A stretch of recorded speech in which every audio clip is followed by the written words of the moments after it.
everybody, ketemu lagi bersama saya Celo Petir di my channel. Karena subscribe itu gratis, jadi jangan lupa buat kalian jangan sungkan-sungkan untuk subscribe. Nah, selamat pagi menjelang siang. Hari ini saya mau ketemu teman saya, karena ternyata saya tuh udah lama banget dia itu multi talent. Karena bukan hanya dia di pesantren, tapi dia juga menduduki posisi yang lebih tinggi dibanding teman-temannya, karena dia punya skillnya bagus banyak. Jadi dia bisa drum, bisa gitar juga, terus juga bisa mengcover lagu. Namanya siapa ya? Sahabatnya sendiri lupa guys, namanya Abdul Hamid ini dia itu orangnya kayak penyabar gitu. Kalau misalnya di prank agak lucu juga sih. Oke guys, jangan lupa subscribe di my channel. Petir. Halo brother. Halo. Kita ketemu lagi di sini. Aku sih dari minggu kemarin gitu ya udah rencana main bukan ke tempat lu, dan kebetulan hari ini aku baru sempat sama temen aku tuh. Kayak temen aku juga lagi nggak ada kesibukan, karena aku mikir kalau misalnya aku jalan sendiri juga aduh kayak kerepotan nih, nggak ada buat kayak kita ngobrol apa gitu. Kalau ada temen kan bisa ngobrol ya. Bisa ngobrol kanan kiri gitu. Nah, hari ini aku seneng banget udah bisa ketemu kamu. Aku tuh mau tanya perihal ruang lingkup yang ada di pesantren. Oh iya, silakan Bang, silakan. Yang pertama aku mau nanya, apa sih yang ada di pesantren itu? Satu ruang lingkup wadah itu apa gitu yang diketahui ketika anak-anak itu daftar masuk pesantren. Nah, yang paling menonjol langsung terlihat sama anak didik itu apa? Ya, kalau di sekitar ruang lingkup pesantren itu ya Bang, yang pastinya itu anak yang dimasukin ke pondok pesantren itu, jadi setelah masuk dia langsung dibimbing, dididik dengan pelajaran-pelajaran agama. Jadi dididik sedemikian rupa sehingga visi misi pondok pesantren itu menjadikan anak-anak itu jadi lebih tambahan ilmu lah. Nah, itu ada kategori dari kelas-kelasnya atau gimana tuh? Misalnya kan yang masuk pendaftaran tuh ada yang dia baru lulus SMP, ada juga dia yang baru lulus kayak SMA gitu. Ya. Jadi kan ada kelas-kelasnya Mbak. Ya, kalau di pesantren itu beda sama di sekolah umum. Jadi kalau di pesantren itu orang yang paling pertama masuk ke pesantren kelasnya itu jadi kelas yang pertama. Jadi misalkan kalau ada anak kecil tuh baru keluaran SD lah, tapi pesantrennya udah ada 6 tahun, 5 tahunan lah pesantren di sana tuh. Jadi dia itu sudah ada di kelas yang paling atas. Yang paling atas. Iya, beda lagi sama di sekolah-sekolah umum. Kalau kita masuk kan harus dari kelas 1 dulu. Betul. Tapi kalau anak kecil lulusan SD, pesantren, pas pesantren, tapi dia udah 6 tahun untuk pesantren di pesantren itu kelasnya udah ada di atas.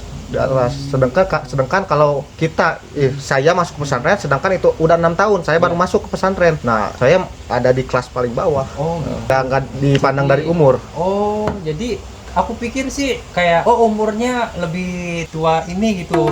Kayaknya dia kayak lebih di atas, tapi nggak seperti itu ya. Jadi ternyata guys, jadi kalau di kepesantrenan itu dimulai dari usia terendah ya. Iya. Di bawah kita juga dia kalau kan fase yang paling atas ya gitu. Nah, untuk pembahasan dari kelas-kelas tersebut, misalnya nih waktunya asar, maghrib, zuhur ya, sampai apa dulu sih? Apa sih Bang? Isya, dari Isya dulu. Dari 5 waktu itu ngambilnya dari waktu maghrib, Isya, subuh, duhur, asar. Nah, itu dari fase-fase dari kelima waktu itu yang momen yang paling banyak untuk digunakan belajar itu di waktu apa? Ya, jadi ngajinya itu sesudah ba'da duhur. Pokoknya sesudah sholat yang 5 waktu. Sehabis duhur, sehabis subuh, asar, maghrib, isya itu kebalik semuanya. Dulu itu berarti kebalik. Hancur. Duhur, asar. Oh ya. Jadi ngajinya itu setiap habis sholat yang 5 waktu. Jadi habis sholat 5 waktu lah pokoknya. Jadi pokoknya habis sholat 5 waktu itu harus ada kategori dari waktu-waktu. Misalkan mungkin ya, aku sebenarnya pernah mengalami tapi nggak terlalu lama tuh. Kalau waktu aku sih dulu tuh dari mulai ba'da isya tuh. Setelah sholat isya itu kayak ada ngaji gitu, ngaji berapa jam gitu atau hafalan kayak gitu. Nah, di pesantrennya sampean itu di waktu yang sama nggak yang kayak seperti aku dulu? Jadi di pesantren saya itu cuma 1 jam mengajinya itu. Asar jam 5, kalau maghrib sampai isya. Kalau isya sampai jam 9. Nah itu pengajarannya apa, Al-Quran dulu, apa kitab dulu? Ya tergantung pelajarannya sih, soalnya pelajarannya banyak. Jadi tergantung di kelas itu pelajarannya apa. Yang menjadi program unggulan nih, kan sekarang tuh kayak yang memang udah global milenial ya. Jadi semuanya kayak sekarang sih nggak seperti kayak zaman-zaman dulu kan, masih kurangnya apa media sosial. Sekarang kan kayak udah explore banget deh dari segala macam. Udah semuanya gampang Iya. dan mudah gitu. Ekstrakurikuler sekarang, ekstrakurikuler yang memang unggulan di pesantren itu apa? Apakah kalau Akang kan saya udah pernah tahu nih, kok aku bisa tahu nih channel YouTube-nya Abdul Hamid My Channel, keren banget guys. Jadi dia tuh orangnya inspirasi juga. Di samping dia punya kesibukan kuliah, dia punya kesibukan dia membawahi adik-adiknya kan di pesantren. Dia punya kreatif kayak mengcover lagu dan ternyata wah kayaknya lagunya enak juga nih denger gitu. Kalau buat kita lagi galau-galau kan bisa langsung nih My Channel nih, jangan lupa Abdul Hamid. Nah itu apa Kang? Jadi ekstrakurikuler unggulan yang ada di pesantren. Kalau ekstrakurikuler sih banyak, tapi yang unggulannya itu pidato. Kalau di pesantren itu pidato, ceramah. Ya. Itu dari ceramah itu ada aturan kayak harus bahasa Inggris atau bahasa Arab atau ada sih, ada teknik berpidato itu seperti apa, dan kalau saya tuh nggak bisa lah. Ya kalau pengen tahu ya nanti aja silakan main ke sana sih Abang. Insya Allah sih aku pengen banget main sama Kang Inggi nantilah kalau ada kesempatan dan waktu. Dan aku sih merasa kayak terinspirasi juga karena apa, regenerasi zaman sekarang itu kan memang mengglobal banget. Kayak kita harus punya step-step, memang bahaya untuk kedepannya regenerasi itu memang harus ada benteng. Kalau kita udah diberikan fondasi agama, otomatis kita tuh kayak yang nanti menginjak kita masa depan gitu, umur 20-an aku udah mengerti. Baik, kembali lagi di My Channel, Selo Petir tentunya. Tadi saya udah tanya-tanya banget tentang seputar Kang Hamid gitu. Tentang dunia kepesantrenan, ternyata banyak input yang menjadikan sosok manusia yang lebih baik lagi. Siapapun itu orangnya, dari fase apapun, dari kalangan apapun, kalau masuk dalam dunia pesantren adalah menjadikan manusia yang pribadi yang baik. Mudah-mudahan amin ya. Amin. Nah, kita sudah ada sampel nih. Nah, Kang Hamid, aku tuh sering banget kayak melihat Kang Hamid tuh kayak sering mengcover lagu ini dan itu gitu loh. Sementara aku ada lagu-lagu yang mungkin Kang Hamid kayak waktu kemarin aku kayak sambil tidur kayak gitu kan. Jadi dilepasnya saya mau tidur, jadi aku ini ada channel, aku coba buka kan. Jadi pas itu pas banget. Ini yang menjadi cover lagu favoritnya Kang Hamid itu apa? Yang favorit aja. Aku pengen tahu suaranya nih. Jadi langsung dari Kang Hamid. Pengen tahu suaranya aja. Berarti apa aja lah. Kalau memang nggak pengen tahu berarti gue diem-dieman dong, bisu-bisuan kayak gitu. Berarti iya, bebas aja sok lagunya. Ya asiko lah. Asiko. Ya ashiqal Mustafa abasir binailil muna. Ya ashiqal Mustafa abasir binailil muna. Qadroko kasus sofa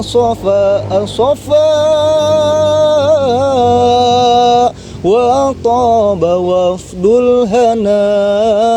Qadroko kasus sofa wa taba wafdul hana. Udahlah Bang.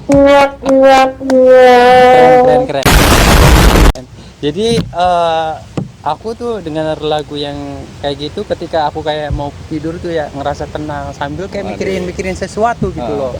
Ya itulah imbasnya dari seorang religi, lagu-lagu yang memberikan inspirasi buat kita ya. Jadi tentrem hatinya, damai. Yang misalnya kita lagi putus cinta, diputus sama cowok,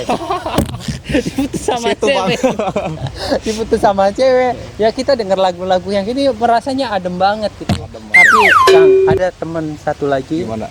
masih di sana. Heeh. Nanti kita temuin bareng-bareng. Pokoknya kita pengen gojrot dia tuh, pengen siap. gojrot banget. Karena aku tuh udah lama banget baru ketemu sama sahabatku namanya Imbi.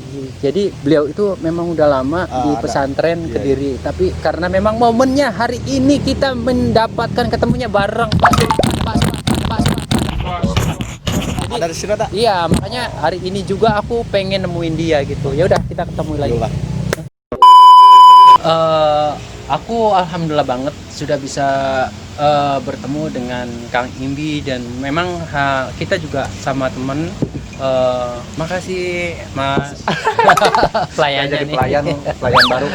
Iya, jadi apa mengenai hal-hal ke dunia kepesantrenan yang mana juga saya tadi sudah sedikitnya dapat input dari Kang Hamid tentang dunia pesantren dari fase A, 2 dan 3 dan sebagainya gitu. Dan ternyata di ruang lingkup di pesantren itu banyak istilahnya bisa mewarnai dari semua pelajar-pelajar yang ada di ruang lingkup pesantren. Nah, sekarang saya mau tanya sama Kang Imbi tentang dunia kepesantrenan yang ada di Kediri. Nah, Kediri itu kan memang sangat terkenal juga dan konon juga kan sangat besar juga ya. Berapa ini Kang di Kediri? Di Kediri itu sekitar di pondok saya sekitar ada 15.000 santri. 15.000. Banyak ya? Gila, itu dari berapa gedung itu? Berapa gedung? Wah, udah bergedung-gedung lah, banyak luas. Luas tanahnya kira-kira berapa itu? Luas tanahnya. Bisa nggak? Kan biasanya ada pembelajaran itu ya. Ah. Kita luas tanah di sini daerah Jawa Barat ini gedungnya ini gitu. Ya sekitar 10 hektaran. Lumayan banget ya. Wah, gede Besar, banget, itu besar banget. Gila. Bisa naik mobil untuk jalan-jalan juga ya. Karena 5 hektar kan emang Itu kalau ke kelas-kelas gimana Bang? Itu kan santri itu Iya. mau ngaji jauh. Enggak, Gimana? gimana kelas? apa naik angkot dulu, apa naik beca dulu? Dari per 2 hektar itu ada apa namanya? Ada musola masing-masing. Jadi begitu dari kamar itu dekat gitu. Oh, Kang Imbi, biasanya kan dari proyek yang semua anak-anak didik yang itu ketentuan untuk mengetahui area yang ada di pesantren itu tentang luas tanah deh. Berapa terus jumlahnya berapa? Di sana luas tanahnya sekitar 4 hektaran. 4 hektar. Iya. Ya dari santri 15.000 hektar, 15.000 orang, 15.000. 15.000 orang. Iya. Ya, Mulai nggak konsen. Terus. Padahal tadi udah 20 menit. aduh. Ayo. Udah kalau saya Ayo dari tadi 15 4 hektar 15.000 orang. ganti jangan pertanyaan. Pertanyaan diikat dulu nggak sih Kang Hamid? Sekarang nih Kang Hamid mau mempertanyakan tentang jumlah global yang ada di pesantren Kediri. Berapa semuanya jumlah global? Terus Kang Hamid tadi bilang dia nanya tentang luas tanah ya. Luas tanahnya berapa hektar?